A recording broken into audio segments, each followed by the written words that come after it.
নমস্কার বন্ধুরা, মেঘার সাথে বাঙালিয়ানার আরও একটি নতুন পর্বে আপনাদের সবাইকে স্বাগত। পুরি বা কচুরি আমাদের সবসময় প্রিয় খাবার, আর তা যদি ডালপুরি হয় তাহলে তো কোনো কথাই হবে না। আজ আপনাদের সাথে শেয়ার করছি এই ডালপুরির রেসিপি। আর ডালপুরিটা আমি ছোলার ডালের পুর দিয়ে বানাচ্ছি, আপনারা অন্য যে কোনো ডাল দিয়ে এটা তৈরি করতে পারেন। আর অনেক বন্ধুরাই আমায় জানিয়েছেন পুরি বা কচুরি বানাতে গেলে, পুরিগুলো বেলতে গেলে অথবা পুরি ভাজতে গেলে ভেতর থেকে পুর বেরিয়ে যায়। তো আজকের এই ভিডিওতে রেসিপির সাথে বেশ কিছু টিপস থাকছে, মানে যে প্রসেস আমি দেখাবো সেই প্রসেস যদি ফলো করে যে কোনো পুরি বা কচুরি তৈরি করা হয় তাহলে কিন্তু পুর বেরিয়ে যাওয়ার কোনো চান্স থাকবে না। তাহলে চলুন এবার ঝটপট রেসিপিটা দেখে নেওয়া যাক। আর রেসিপিটা আমি কয়েকটা স্টেপে দেখাচ্ছি যাতে আপনাদের বুঝতে সুবিধা হয়। প্রথম স্টেপে থাকছে ডো তৈরি করা।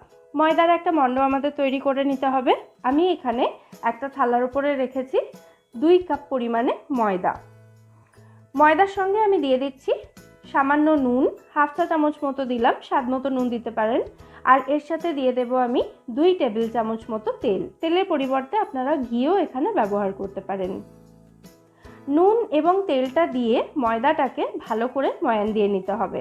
হাতের মধ্যে ভালো করে ঘষে ঘষে ময়দাটাকে যদি এইভাবে ময়ানটা দেওয়া হয় তাহলে কিন্তু পুরি খুব সুন্দর খাস্তা হবে এবং পুরি প্রত্যেকটাই ফুলকো হবে। দেখুন, ঠিক এইভাবে হাতের মধ্যে ঘষে ঘষে ময়দাটার মধ্যে ময়ান দিতে হবে। ময়ান দেওয়া হয়ে গেলে একদম রুম টেম্পারেচারে জল নিয়েছি আমি, অল্প অল্প করে জল দিয়ে একটা সফট ডো বা একটা নরম মণ্ড আমাদের তৈরি করে নিতে হবে। লুচি বা পরোটা বানানোর জন্য আমরা যেরকমভাবে মণ্ড তৈরি করি তার থেকে একটু নরম করে এই ময়দাটা মাখতে হবে, মানে ডোটা তার থেকে একটু নরম হবে। দেখুন, ডোটা তৈরি হয়ে গেছে। ঠিক এরকম সফট একটা ডো আমাদের তৈরি করতে হবে। ডোটা তৈরি করার পর আমি এটাকে ঢাকা দিয়ে রেখে দেব অন্তত পক্ষে আধ ঘন্টা মতো। আমি একটা বাটি দিয়ে এটাকে ঢাকা দিয়ে দিচ্ছি, তবে ঢাকা দেওয়ার আগে ওপর থেকে সামান্য একটু তেল এইভাবে দিয়ে দিচ্ছি যাতে ওপরের সারফেসটা ড্রাই না হয়ে যায়। এটা রেস্ট করুক ততক্ষণ, আর এই সময়ের মধ্যে আমি পুরটা বানিয়ে নেব।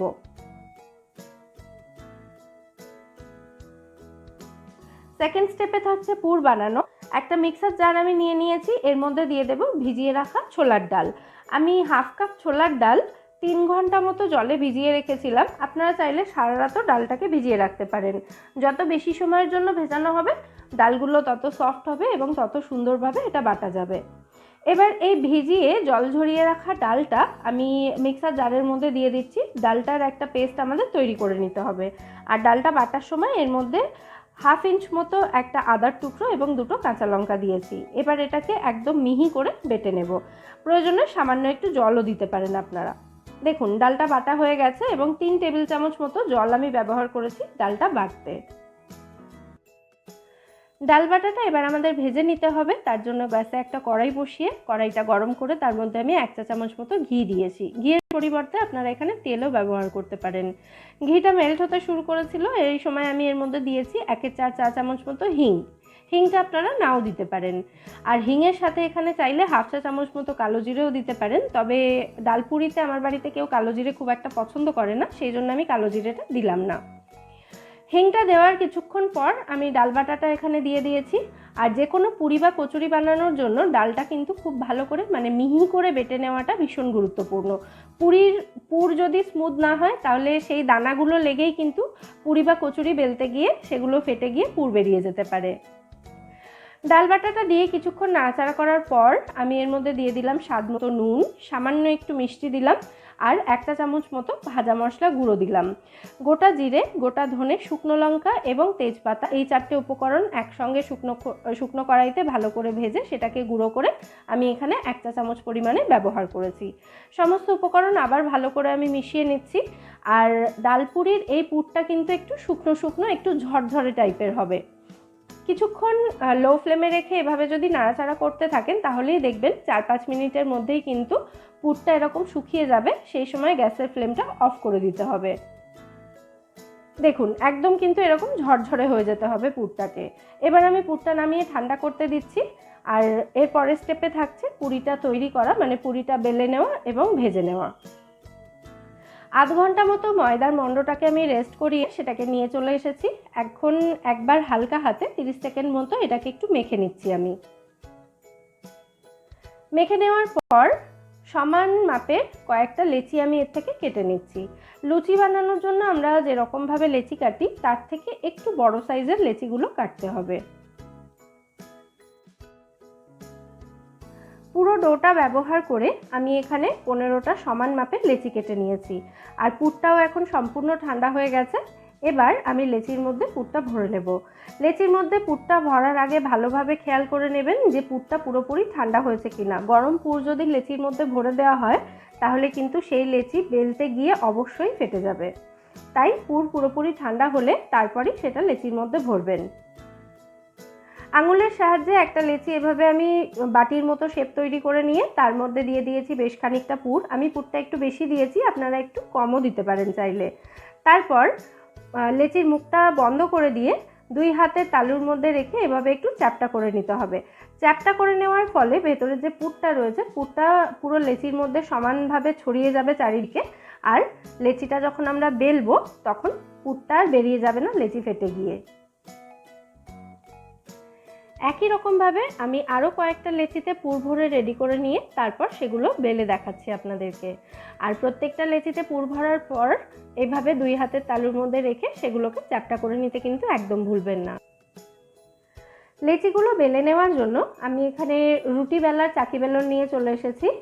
লেচিগুলো বেলার আগে চাকি এবং বেলন দুটোর মধ্যেই কিন্তু ভালো করে তেল মাখিয়ে নিতে হবে এবং যে লেচিটা বেলা হবে সেই লেচিটার মধ্যেও কিন্তু খুব ভালো করে তেল মাখিয়ে নিতে হবে। একটা লেচির মধ্যে আমি তেল দিয়ে দিয়েছি, তারপর এটাকে আমি বেলে নিচ্ছি। প্রথম লেচিটা বেলতে গিয়ে দেখুন বেলনের মধ্যে স্টিক করে গেছিল, তার কারণ বেলনের মধ্যে কিন্তু আমি তেল মাখিয়ে নিইনি। এইভাবে যদি স্টিক করে যায় তাহলে স্টিক করেও অনেক সময় লেচিগুলো ফেটে গিয়ে পুর বেরিয়ে যেতে পারে। সেই জন্য ভালোভাবে খেয়াল রাখবেন যাতে চাকি, বেলন এবং লেচি তিনটের মধ্যেই ভালো করে তেল মাখিয়ে নেওয়া হয়।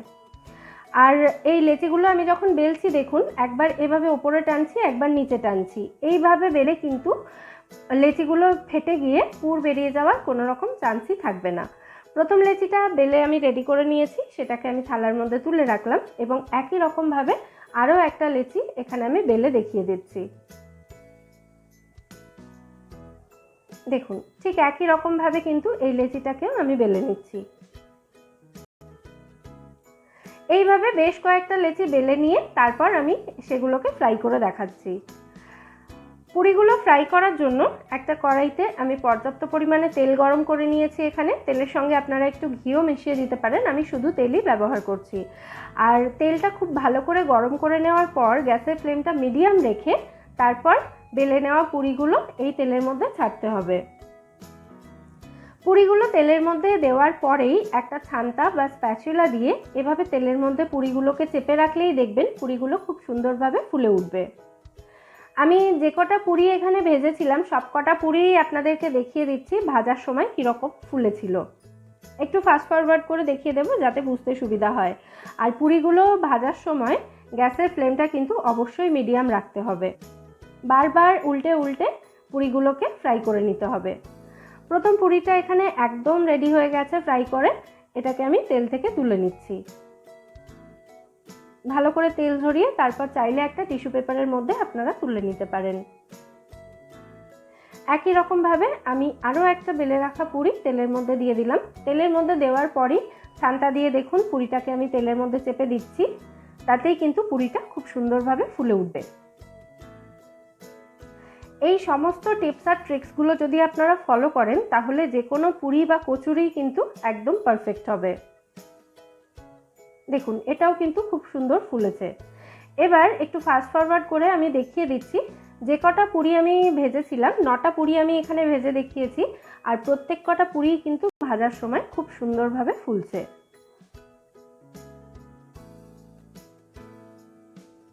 দেখতেই পাচ্ছেন। এইভাবে সমস্ত পুরিগুলো আগে আপনারা বেলে রেডি করে নিয়ে তারপর এক এক করে পুরিগুলোকে ফ্রাই করে নিতে পারেন। আমি 9টা পুরি বেলে রেডি করে নিয়েছিলাম আর 9টা পুরি আমি এখানে একসাথে ফ্রাই করে নিয়েছি। আর এই ডালপুরিগুলো ফ্রাই করার পর মানে তেল থেকে তোলার পরেই কিন্তু সঙ্গে সঙ্গে চুপসে যাবে না, ঠান্ডা হওয়ার পরও বেশ খানিকক্ষণ এই পুরিগুলো এরকমই ফুলকো থাকবে। একটা পুরি এবার আমি একটু কেটে দেখিয়ে দিচ্ছি যে ভেতরে পুরটা কী অবস্থায় রয়েছে। দেখুন পুরিগুলো কিন্তু ফুলকোও হয়েছে, সঙ্গে নরমও হয়েছে, খুব সহজেই কিন্তু এগুলো কেটে নেওয়া গেল। আর ভেতরে দেখুন পুরো কিন্তু পুরে ঠাসা। দুর্দান্ত খেতে হয় এই ডালপুরি, অবশ্যই আপনারা বাড়িতে ট্রাই করবেন। আর এই ডালপুরির সাথে সার্ভ করার জন্য যে কোনো আলুর দম বা আলুর তরকারি আপনারা বানিয়ে নিতে পারেন। অনেক আলুর তরকারি বা আলুর দমের রেসিপি আমার চ্যানেলে রয়েছে, চাইলে আপনারা দেখেও নিতে পারেন। বেশ কিছু লিঙ্ক আমি ডেসক্রিপশন বক্সে দিয়ে দেবো।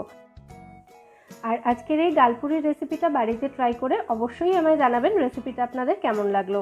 রেসিপি ভালো লাগলে ভিডিওটাকে বরাবরের মতো একটা লাইক এবং শেয়ার করার অনুরোধ রইল। আর আপনি যদি আমার চ্যানেলে নতুন দর্শক বন্ধু হন অথবা চ্যানেলটা এখনও সাবস্ক্রাইব না করে থাকেন, তাহলে প্লিজ চ্যানেলটা সাবস্ক্রাইব করারও অনুরোধ রইল।